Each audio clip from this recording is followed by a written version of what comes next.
好，接下来我们要来做这个工具呢，叫做沙盒工具。这个名字听起来很怪哈，但是这个沙盒工具呢，主要就是可以让我们去做一些比较不平或者是比较弯曲的一些造型哈。所以我们来看一下怎么做哦。假设呢，我们想要画一个山坡地。那这个山坡地呢，我们先大概画出一下它的范围。好，假设我很规矩的用圆圈来画好了，你就画一圈，一圈，一圈，一圈。好，画完之后呢，我稍微把它的线呢删掉一下，然后呢，我们把这些线呢往上移动，上，这个也往上。这个也往上，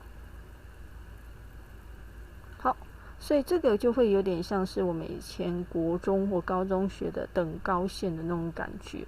然后呢，我们接着要来用的是我们的沙盒工具。那沙盒工具在哪里呢？我们一样在这个地方按右键，但按右键看不到它，怎么办呢？我们可以到我们的这个叫做扩展程式管理器，在我们的扩展程式管理器里面有一个叫做沙盒工具。这个沙盒工具呢，它目前是已启用的状态，就表示它现在是开启的。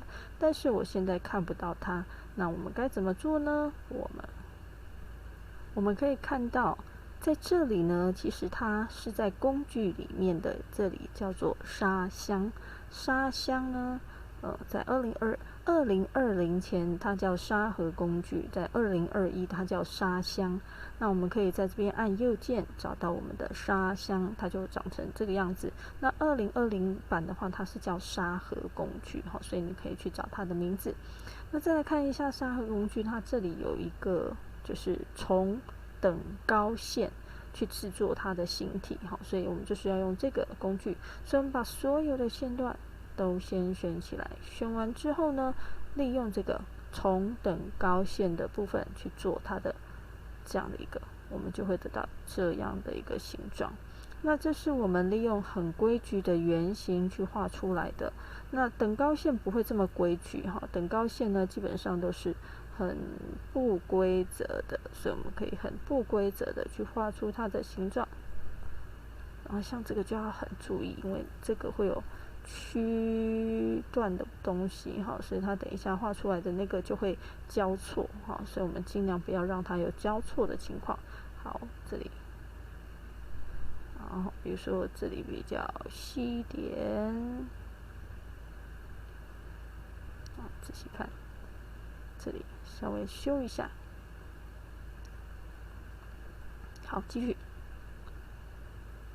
就把它的整个地形把它画出来。好，最后一圈，稍微调一下。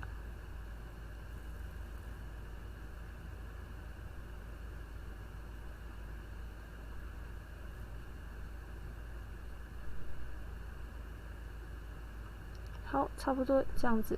然后呢，我们把它的外框把它删掉，我们就留下线的部分就好了。然后把线的部分做移动 ，M 往上移动，M 移动。你可以看到，像这里呢，它就是因为这里有一个没有粘好的一个线段，所以我们把这个把它补起来。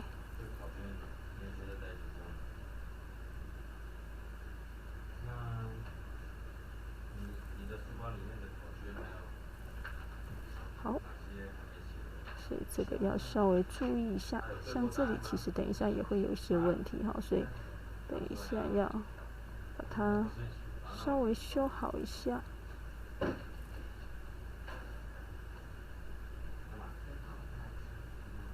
好，来这个删掉。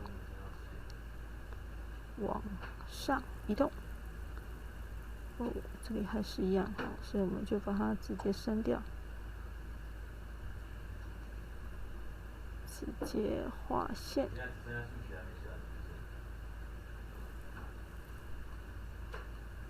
然后这条往上，哦，这边也是。好，那我们就是点点它，全部选起来往上，嘿。这边往上。好，这就是我们的等高线。那我们希望它的地形呢，就会照着这个等高线的东西来去制作，所以我们就把它全部选起来，利用我们的等高线。好，这样子就会做出我们的等高线的一个地形图。那会有多的这个部分呢，我们就把它删，进到里面来哈，因为它现在变群组了，就把它删掉。往内缩，往内缩，好。往内缩，好。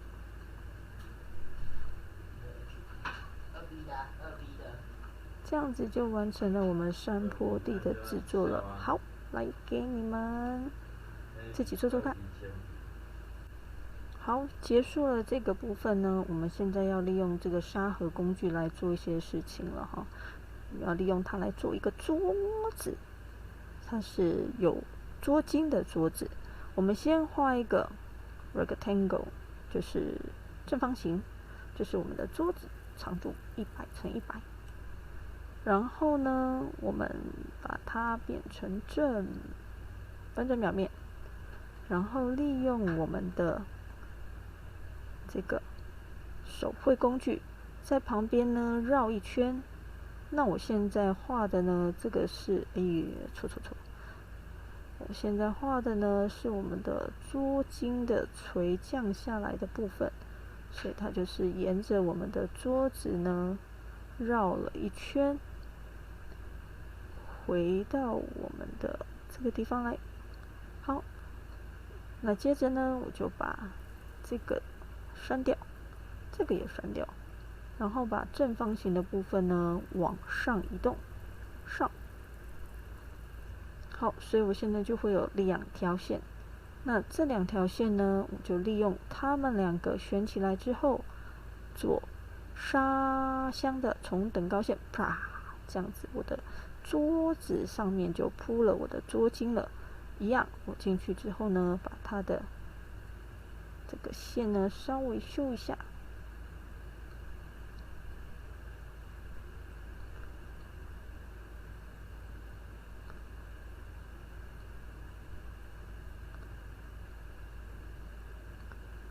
修完之后呢，它就会是一个很漂亮的一个桌子，上面铺着我的桌巾。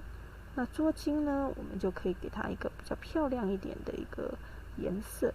所以等一下呢，我们就给它转过来，好，修干净。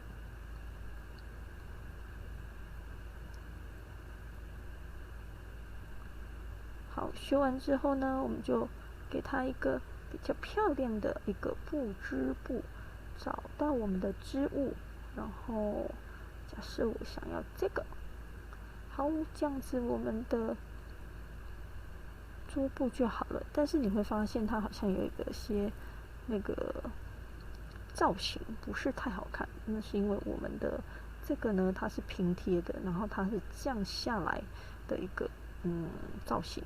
那我们其实就可以用我们之前学过的投影的方式，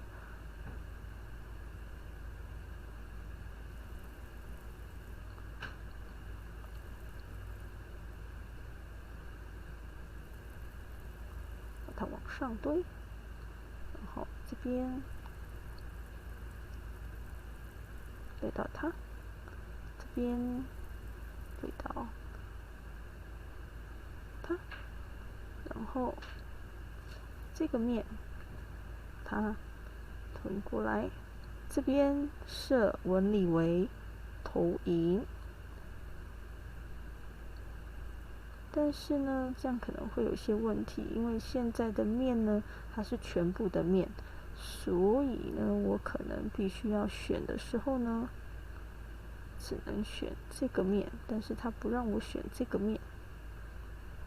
哦，我知道了，那可能就是要把隐藏的几何图形打开来，然后把这几个面选起来，这边就不要选到它，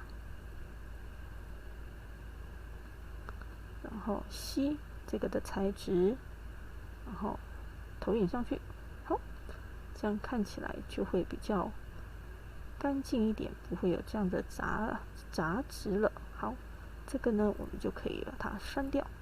好，以此类推，这个把它拿掉，隐藏的几何图形，这样子看起来就会比较漂亮一点。好，那其他的面呢，我们就照样处理，我们自己再去做调整。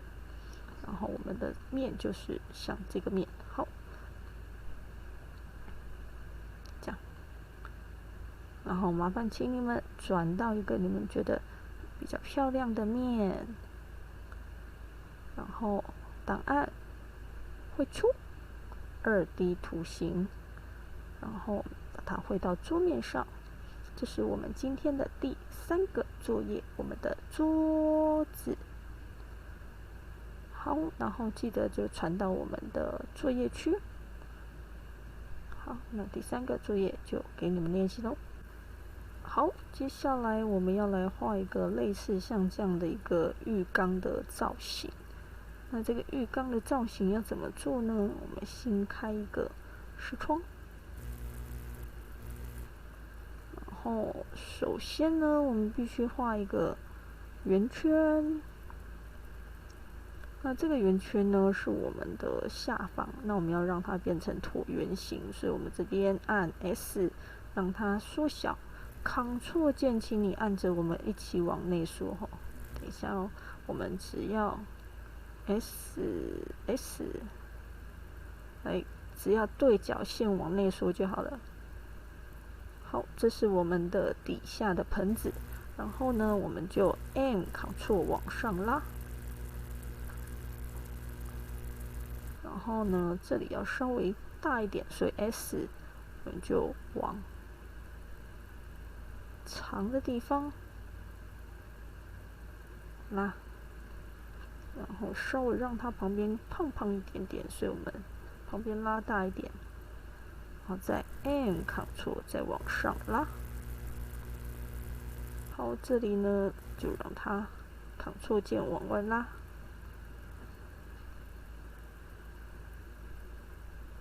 一样往外拉一点。好 ，OK。那因为呢，有时候它的两边会不一样长，好，所以我会在中间的地方呢做一个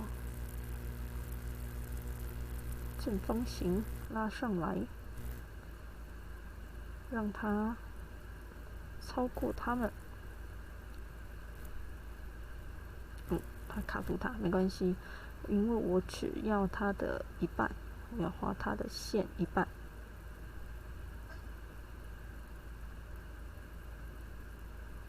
然后其他的部分呢，我们就给它删掉 ，delete， 只留下线的部分。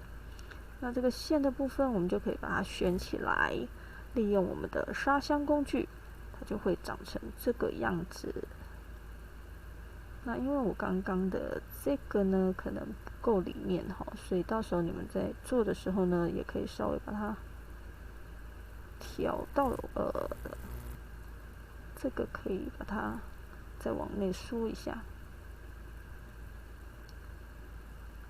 然后这个稍微外扩一点。好，再一次沙箱。哦，它这样子会有破面的动作，所以我们可能必须要在我们这个阶段的时候就要去画它。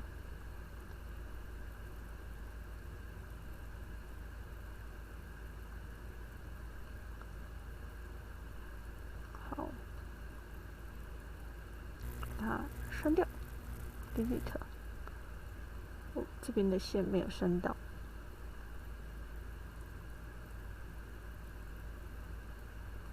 好，一样利用我们的沙箱工具。好，这样子就会有一个造型。然后我们反转表面，然后有了基本的这个造型之后呢，我们把它下面的这个形状呢选起来，就选线就好了。我们透过移动工具 M 拉长一点点。好，那另外一边呢，我们就用 M Ctrl 做复制，拉过来，平面的移动，沿着我们的红色轴做翻转。再次沿着我们的红色轴做翻转，再把它移回来。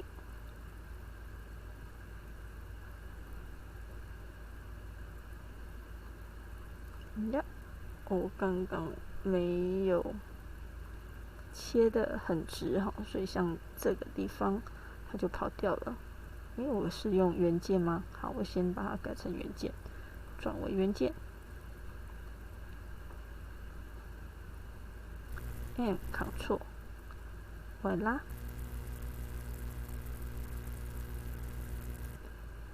接着沿着红色轴做翻转 ，M 移动。它现在这里会有一点点距离，我们可以进到里面来，移动它的这个地方。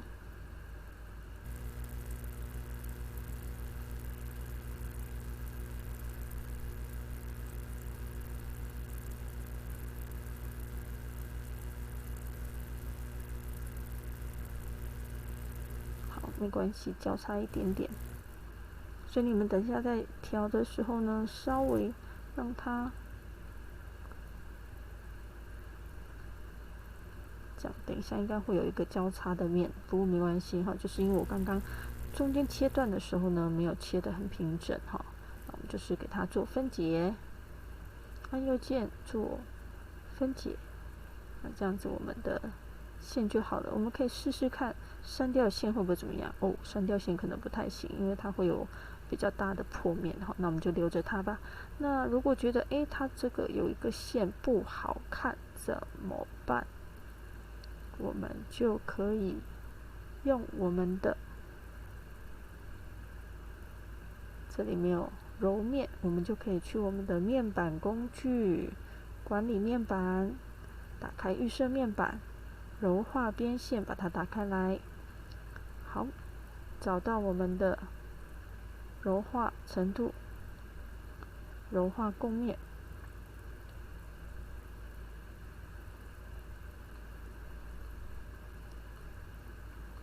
哦，这里凸出来了哈，就是我刚刚的那个问题的部分，所以等一下你们自己试的时候稍微小心一点咯。好，这就是我们的浴缸的造型。好，自己试试吧。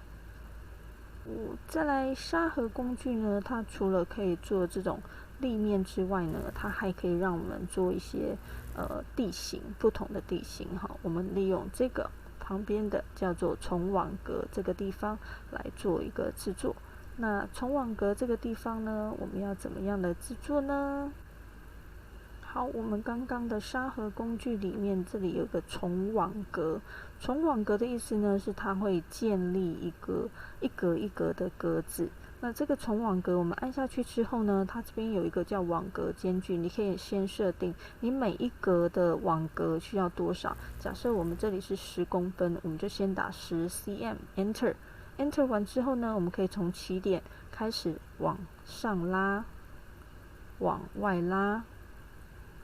这样子它就会自动帮我们产生出这么长的一个网格。那每一格呢，就是我们刚刚设定的10公分的距离。好，设定完之后呢，我们这边有一个曲面拉伸。曲面拉伸呢，就是把这个东西往上往下。那我们在曲面拉伸的时候呢，我们可以先看它的半径是多少。假设我们这里设10 cm， 然后网格。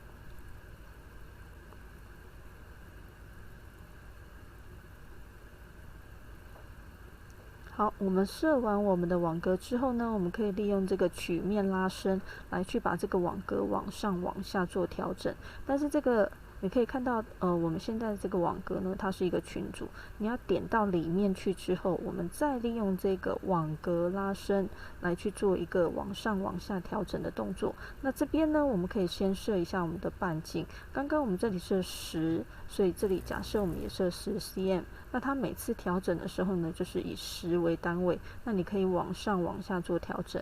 那如果你想要一次就是比较大格的话，你可以在这边写20cm。哦，不好意思，我这边要先设好，这边半径的地方是20cm。好，这样子它就是会往上往下，你就可以去调整你的地形长成什么样子，所以这样子调整起来就会很方便。也或者你想要去做一些特殊造型的话，它都可以让你来做一些特殊造型。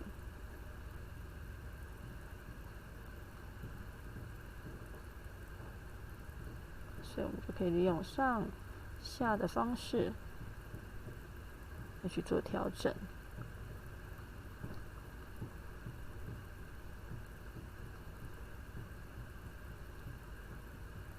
好，这个也适合用在做家具，像是比较软的一些材质的地方，像是棉被啦，要呈现桌布的效果啦，餐桌的效果，这个沙盒工具都还蛮适合用的。好，来你们自己练习看看咯。好，再来我们要教沙箱工具的第4个功能，叫做印章工具。那印章工具是什么呢？假设现在这个是我的我买的一块地，然后我要在这一块地上面呢盖房子。那盖房子呢，当然不能这么弯弯曲曲嘛，它一定要有一个平面的地方，我的房子才盖得上去。那怎么样才能让它变成平面呢？我就可以在上面先做一个平地，push pull 往上拉。好，假设这是我的房屋的大小，往上一点。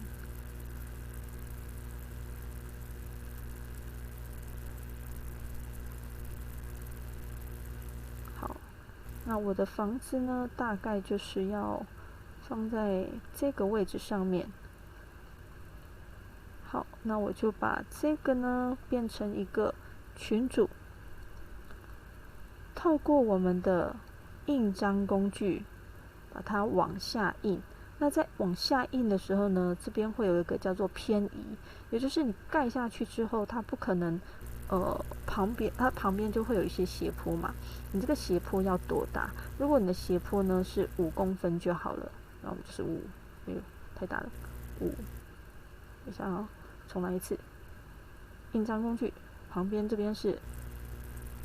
假设是10cm， 我们就 Enter 完之后呢，我们再回来，然后从这个地方往下盖。刚刚已经有这个了嘛，所以我们现在就是寻找我们要盖上去的地方，我们就盖到这个地方，那它就会有一个平台。那这个平台呢，就是当你旁边这里这一段，我们进来这里看。这里这一段就是它从这个平台延伸下来10公分的地方。好，它就会自动把你的这个地方呢变成一个平台。那我们就可以在这个地方呢盖你的房子。这里就翻砖表面，你的房子呢就可以盖在这个地方，然后就会是一个很平稳的地方。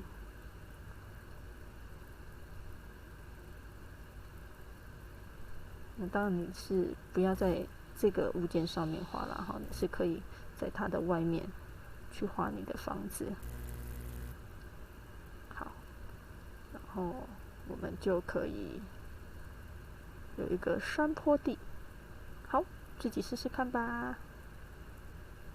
好，来，假设呢，你现在已经有一栋房子在这里了，然后房子呢，好，这是我的大门。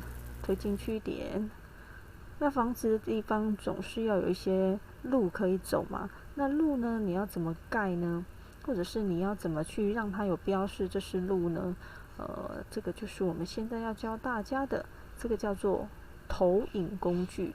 投影工具呢，它就是我们假设在这里呢盖一个跟它一样大的一个平面，这个平面往上拉一下。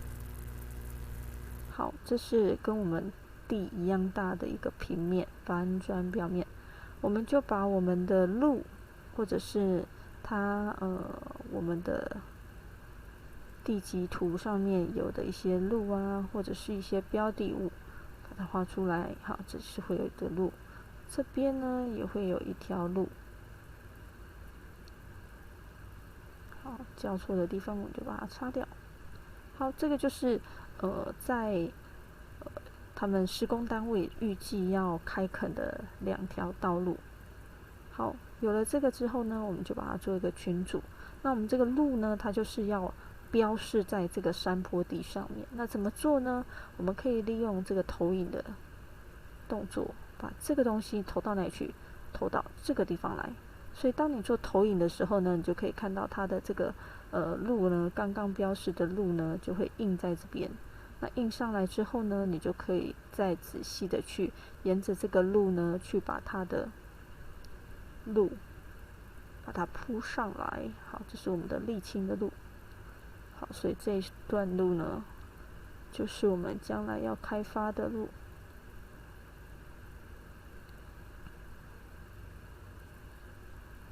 其他的呢，就是我们绿油油的山坡地。好，这边也是一样。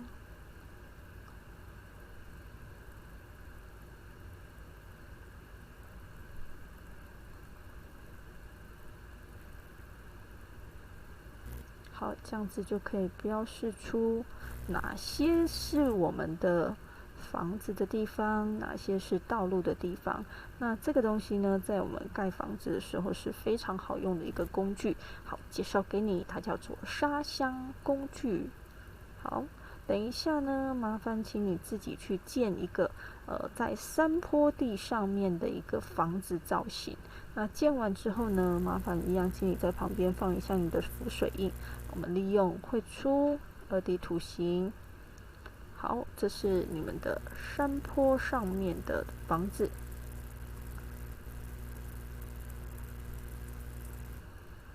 这是我们今天的最后一个作业。好。